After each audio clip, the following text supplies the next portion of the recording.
Hay algunas formas clínicas también de varicela. Miren aquí, por ejemplo.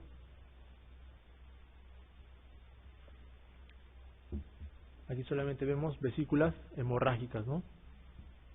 Esto es lo que se llama una varicela hemorrágica. Totalmente comprometida. Era una niña con síndrome de Down. No olviden que síndrome de Down conlleva un estado de inmunosupresión. El virus de Epstein-Barr por lo general no tiene una presentación dermatológica típica, como en el caso de las tres anteriores, ¿no? Pero sí es necesario tenerlo en cuenta cuando estamos frente a un paciente con exantema maculopapular o un exantema morbiliforme, ¿ya? Además, si está asociado a hepatoesplenomegalia, ¿no? Adenopatías, y si estamos frente a un paciente inmunosuprimido.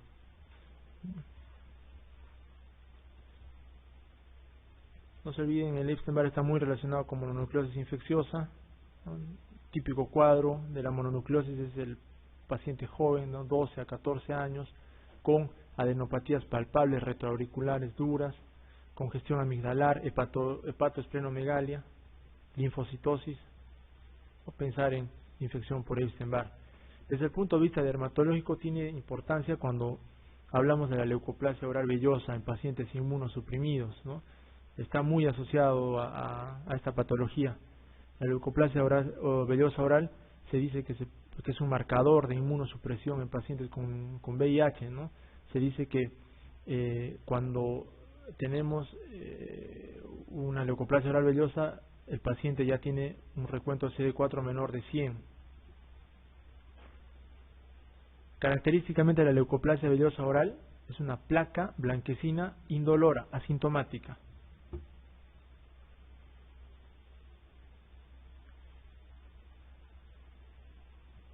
En el caso de la infección por virus de Epstein-Barr, pues el tratamiento es sintomático, ¿no? Generalmente produce cuadros linfoproliferativos crónicos. Citomegalovirus o herpes simple o herpes humano tipo 5, de igual forma puede presentar exantemas, sobre todo no hay una característica clínica dermatológica típica. Sobre todo son exantemas morbiliformes y recordarlo o tenerlo en cuenta en pacientes inmunosuprimidos. Entonces se puede dosar, ¿no? Se puede dosar inmunoglobulinas para el herpes tipo 5, también se puede dosar inmunoglobulinas para Epstein-Barr, sobre todo si estamos frente a un paciente inmunosuprimido. Herpes humano 6 y 7, no se olviden, están relacionados a la roceola infantil o sexta enfermedad. Se van a transmitir por saliva. De igual forma, los exantemas son las manifestaciones dermatológicas más frecuentes de estos virus. El herpes 8, este sí tiene una relación directa con el sarcoma de Kaposi. Hoy en día que el sarcoma de Kaposi es tan frecuente por la epidemia del VIH, es importante recordar, es una lesión típicamente violácea, vascular, que se puede presentar en cualquier zona del cuerpo, principalmente en cara y extremidades. Esa es una pregunta de examen. ¿Ya? ¿En qué zona del cuerpo se presenta principalmente sarcoma de Kaposi? Cara y extremidades. ¿Ya? Se puede presentar como placas o nódulos, dependiendo del estado de inmunosupresión del paciente.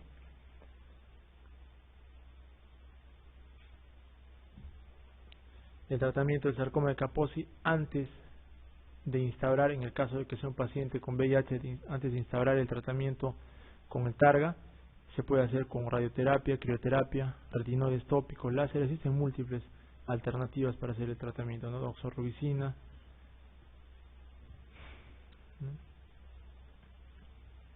Entonces acá, ¿cuál de las siguientes afirmaciones referentes a la leucoplasia vellosa oral que se asocia a la infección por VIH es incorrecta? Suele ser asintomática, existen células balonizadas en histopatología, es un marcador clínico de progresión de la infección por VIH, puede encontrarse en otras situaciones de inmunodeficiencia, el primer implicado en su patogenia parece ser Candida albicans. Entonces hemos dicho que leucoplasia vellosa oral se asocia a Epstein-Barr, no a Candida albicans, aunque es diagnóstico diferencial, ¿no?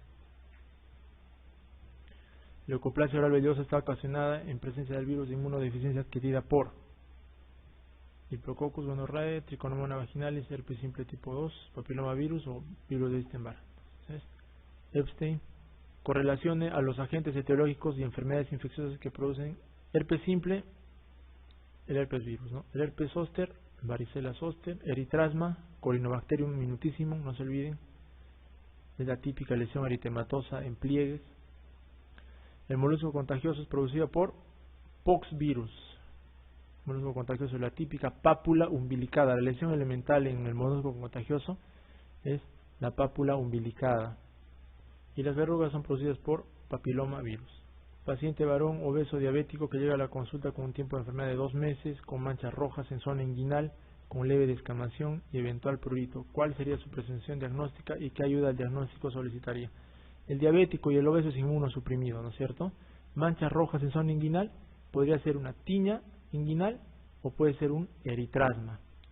Entonces aquí habla de eritrasma, y el eritrasma se puede diagnosticar con tinción Gram y la lámpara de Wood. Cuando ustedes, la lámpara de Wood es una luz azul, ¿ya? Y cuando ustedes la exponen a la luz azul en la oscuridad la piel, si es que por ejemplo está infectada con Corynebacterium minutissimum, va a emanar un color rosado, es diagnóstico. Cuando está la piel colonizada por cándida, va a emitir una coloración verduzca. Entonces, para eso sirve la glándula, la lámpara de Wood. En este caso se trata de un eritrasma, ¿no? Y lo ideal es hacer una tinción Gram y lámpara de Wood. Así se hace el diagnóstico. Todos los siguientes son tratamientos del sarcoma de Kaposi, excepto crioterapia, láser, interferón alfa intralesional, etretinato o vincristina. Entonces el etretinato es un análogo de la vitamina A, no se utiliza en el tratamiento de sarcoma de Kaposi. El resto sí, no lo hemos mencionado. Crioterapia, láser, el láser CO2, ¿no? El interferón alfa y vincristina sistémica. Un hombre de 65 años presenta un herpes zóster en la cara. ¿Cuándo debe pedirse consulta con un oftalmólogo? Aquí ya lo hemos visto ya. Cuando tiene el signo de Hutchinson. ¿Cómo es el signo de Hutchinson? Cuando hay lesiones en punta y el lado de la nariz. Esa es la respuesta. Hay que mandar al oftalmólogo porque hay compromiso del oftálmico. Vamos a continuar con micosis superficiales. Este tema de infecciosas es bastante largo y vamos a tratar de abarcar lo más posible. Entonces, cuando tenemos micosis, en general, hablamos de micosis superficiales, profundas y subcutáneas. Entonces, dentro de las micosas superficiales, vamos a encontrar el gran porcentaje de micosis cutáneas. ¿Ya? Micosis subcutáneas y micosis profundas son raras. Lo más frecuente es encontrar micosis superficiales. Entonces, dentro de los hongos en la piel a nivel superficial, encontramos a 2 tipos de hongos, levaduras y encontramos filamentos. Son 2 tipos de hongos, como su nombre lo dice. El filamento es una estructura ramificada y la levadura es una estructura ovalada, circular, ¿correcto? Entonces, los 2 típicos ejemplos de levaduras son Candida albicans y Pityrosporum oval. Y los ejemplos más típicos de filamentos son los epidermofitos, tricofitos y microsporum, que son llamados en conjunto dermatofitos. Entonces no se olviden, levadura y filamento. Levaduras, cándida o Pityrosporum, y filamentos puede ser epidermofitum, tricofitum o microsporum. Entonces les decía, ¿no? Micosas superficiales, subcutáneas y profundas, ¿no? Hongos subcutáneos y hongos profundos. Hongos subcutáneos, leishmania, esporotricosis. Hongos profundos, ya son hongos que encontramos generalmente en la selva, ¿no? Exofiala. Algunos oportunistas se pueden comportar como hongos profundos. Las micosas superficiales, como su nombre lo dice, afecta capas superficiales o puede afectar capas profundas, entre comillas, ¿no? A nivel superficial. Pityriasis versicolor, producida por Pityrosporum. Los hongos más frecuentemente encontrados en piel son los dermatofitos. Los dermatofitos pueden ser levaduriformes o filamentosos. Entonces, Pityrosporum o Malassezia es el causante de Pityriasis versicolor, y los filamentos, dentro de estos nuevamente repito, epidermofitos, tricofitos o microsporas, son causantes de las tiñas. ¿Ya? Entre estos dos grupos están por lo menos el 80% o 90% de patología micótica cutánea superficial. Es muy raro encontrar lo que se denominan las piedras o tiñas negras.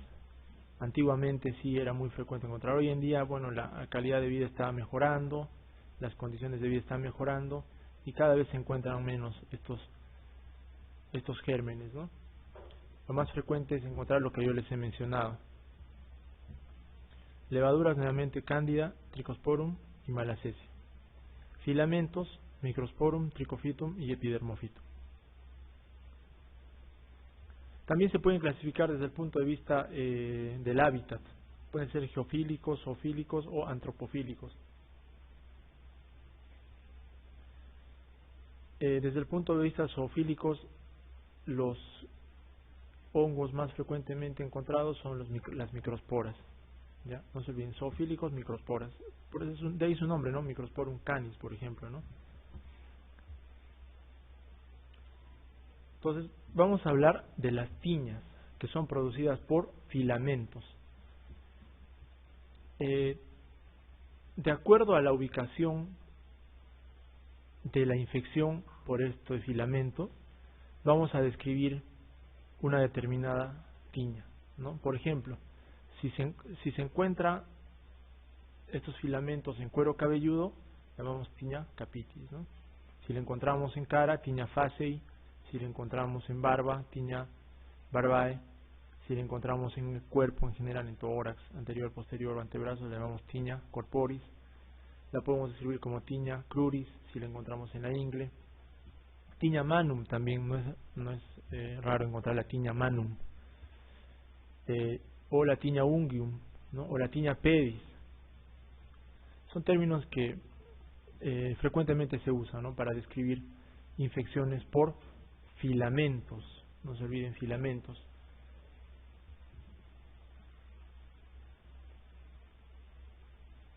Vamos a ir a algunas imágenes que nos van a ayudar a ver adecuadamente, a diferenciar adecuadamente una de otra patología. Entonces, de etiología de las micosas superficiales, nuevamente les repito, pueden ser hongos dermatofitos, que por lo general son filamentosos, hongos levaduriformes, ¿no? Y hongos no dermatofitos u oportunistas, ¿no? Por ejemplo, ¿cuál es un hongo no dermatofito oportunista? Aspergillus o Fusarium, ¿no? Estos hongos no dermatofitos oportunistas los vamos a encontrar en pacientes inmunosuprimidos.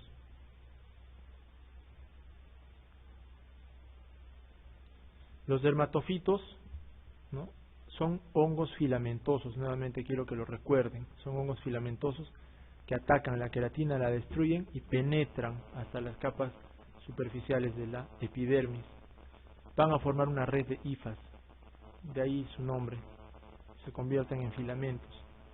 Se clasifican en géneros Microsporum, Epidermophytum y Trichophytum. ¿Ya?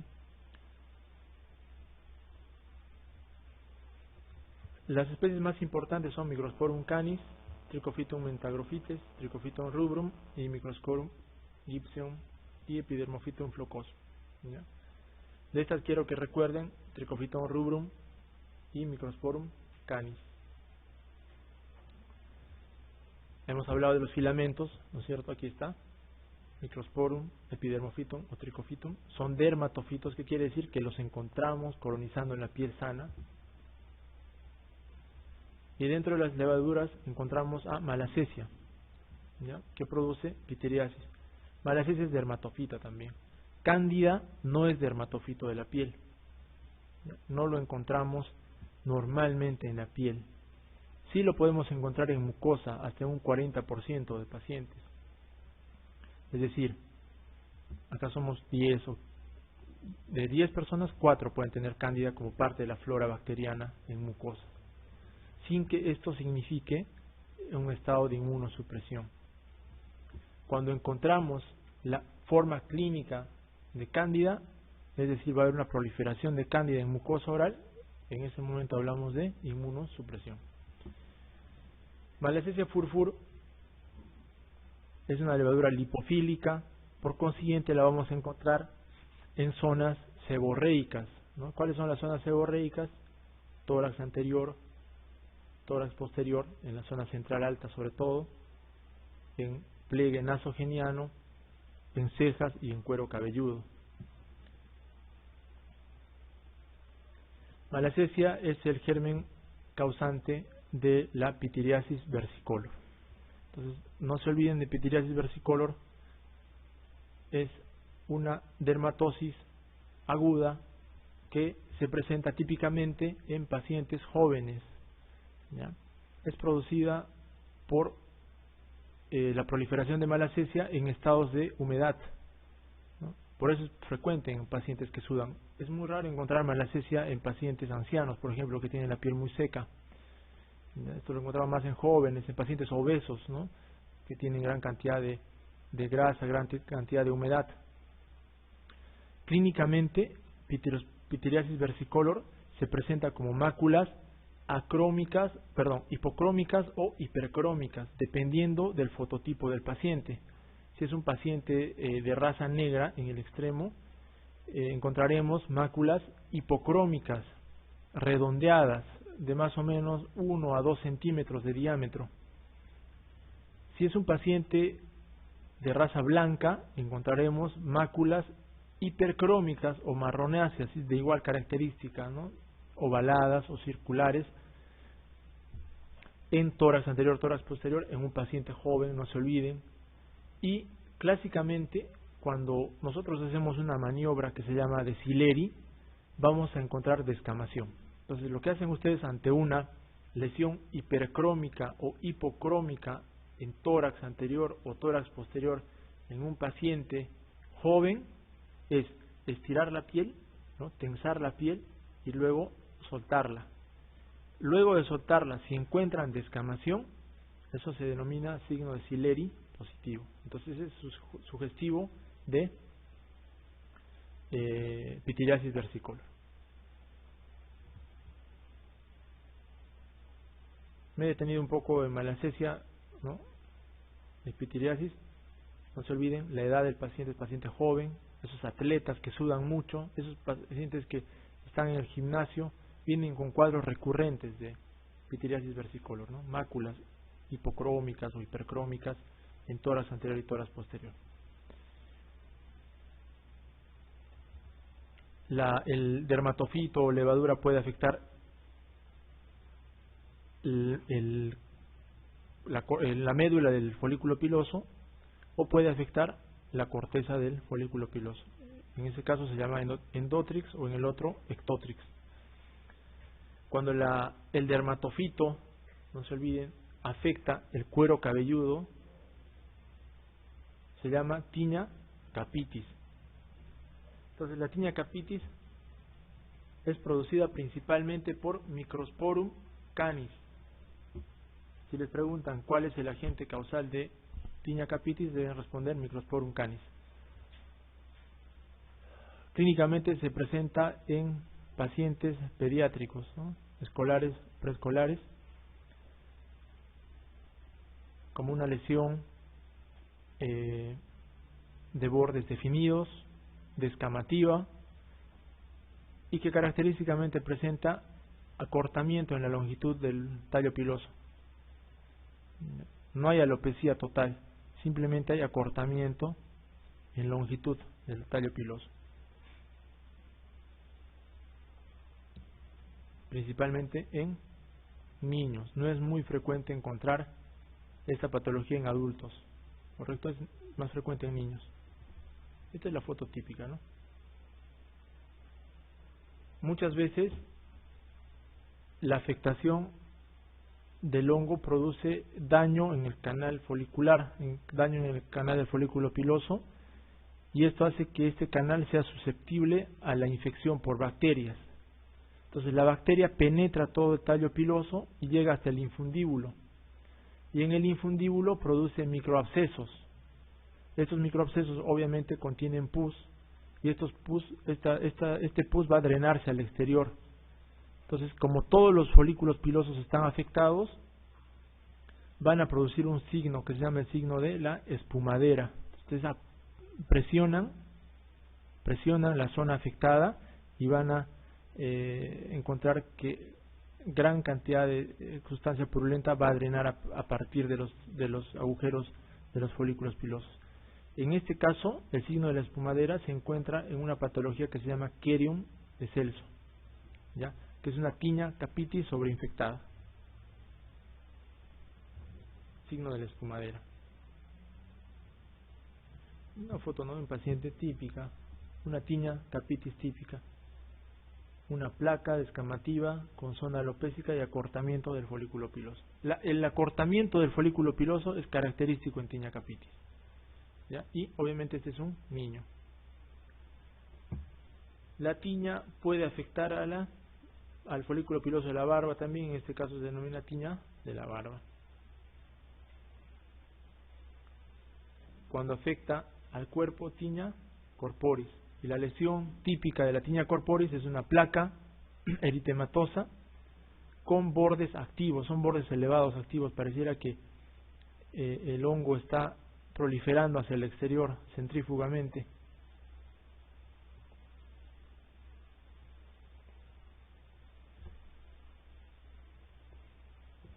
Cuando el hongo dermatofito afecta a los pies, entonces hablamos de una tiña pedis.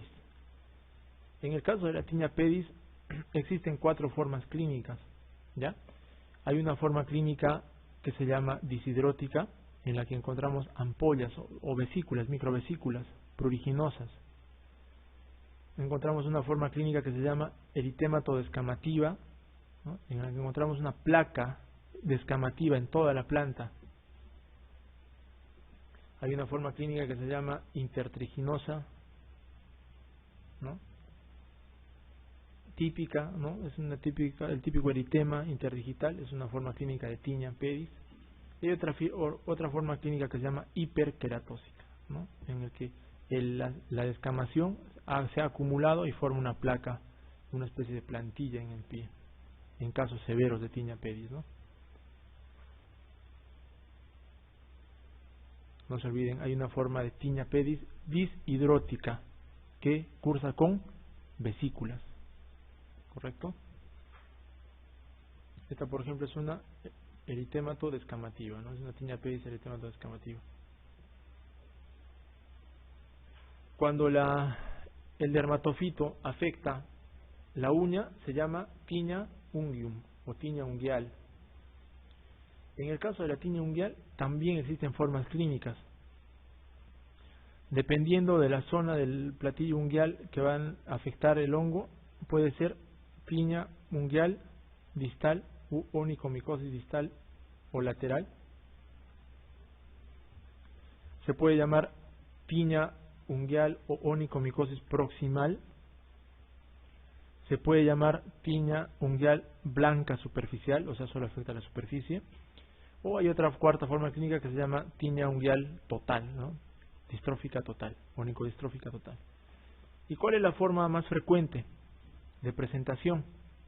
La forma más frecuente de presentación es esta, ¿no?, la tiña o onicomicosis distal o lateral, ¿ya? Cuando tenemos afectación del hongo dermatofito a nivel proximal, tenemos que pensar en estados de inmunosupresión. No es normal encontrar tiña unguial proximal, ¿correcto? Existen formas clínicas de afectación cutánea, ¿no? Por ejemplo, hay una forma clínica de afectación cutánea a nivel de matriz unguial y región proximal de la uña, aquí fíjense en el gráfico, cuando el hongo, sobre todo cándida, afecta esta zona proximal, se llama paroniquia. La paroniquia se caracteriza por eritema y aumento de volumen en zona proximal de la uña y la unión ungueal cutánea. ¿Por qué se produce esto? Vamos a ver una uña que sea más fácil. Acá, creo que aquí se puede ver. Ustedes saben, esta es una uña sana, ¿no es cierto? En esta zona se encuentra una cutícula. Esta cutícula se encarga de proteger la matriz ungueal que se encuentra por debajo de este reborde cutáneo. Cuando nosotros retiramos esta cutícula, la matriz ungueal está expuesta a hongos o bacterias. ¿Correcto?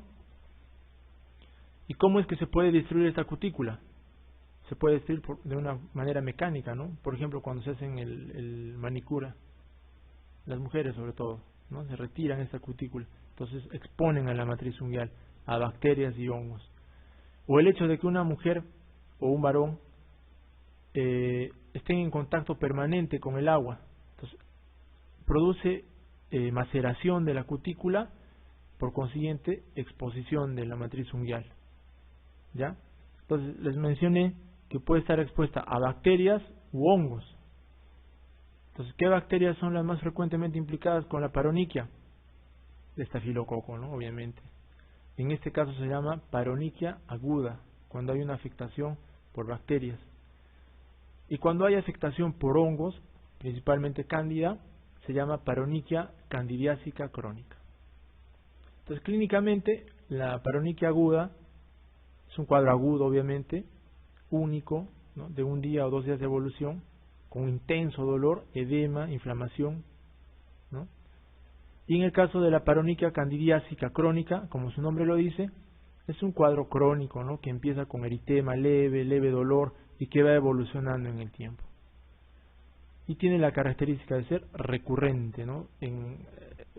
Mejora, empeora, sobre todo al contacto con el agua.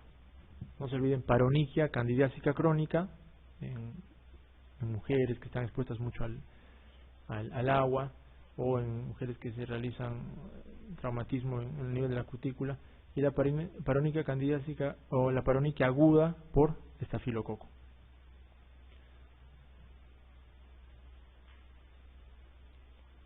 Ahí está, esta es la foto de la paroniquia candidiásica, típico, ¿no? Aumento de volumen y eritema, típico en las amas de casa. Entonces, etiopatogénicamente, Tinea capitis es producida principalmente por Microsporum canis.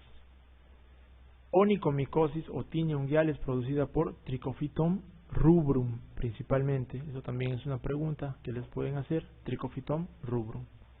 Esas dos formas clínicas tienen su agente etiológico propio prácticamente, ¿no? Trichophyton rubrum debe ser causante de 80% de onicomicosis. Y Microsporum canis debe ser un causante de 70%, 60% de Tinea capitis. Entonces, en cuanto al tratamiento, en el caso de Tinea capitis habíamos mencionado que es más frecuentemente afecta más frecuentemente a niños. El tratamiento de elección es Griseofulvina. Entonces, infección por dermatofitos en niños, el tratamiento de elección es Griseofulvina, no lo olviden. La dosis es de 15 a 25 miligramos por kilogramo de peso por un mes, cuando es Tinea capitis. Y cuando es Tinea corporis es por 1 a 2 semanas.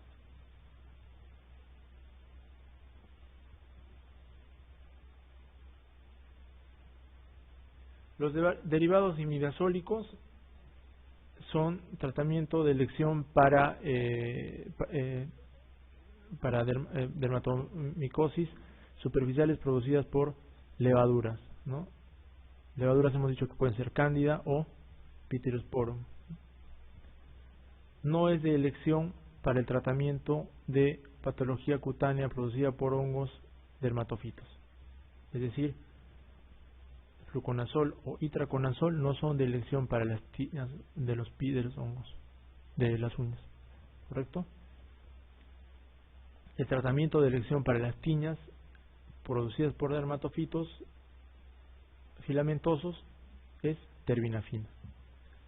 La terbinafina es fungicida, tiene una eficacia elevada contra dermatofitos, pero mínima contra cándida. Ojo. Tiene menos efectos sistémicos que los derivados imidazólicos, o sea que fluconazol y itraconazol. Y el tratamiento tiene que ser dependiendo de la localización de la afectación del hongo, de 7 semanas hasta 4 meses, ¿no? En el caso de las micosis unguiales. La dosis es de 250 miligramos por día por 2 semanas, si es que se trata de una tiña corporis producida por dermatofitos, o 250 miligramos cada 24 horas por 4 meses mínimamente si se trata de una tiña de las uñas o una onicomicosis. ¿Ya? El tiempo de tratamiento es largo, no se olviden que el crecimiento unguial es lento. La uña crece de 0.1 a 0.3 milímetros por día, es lentísimo el crecimiento.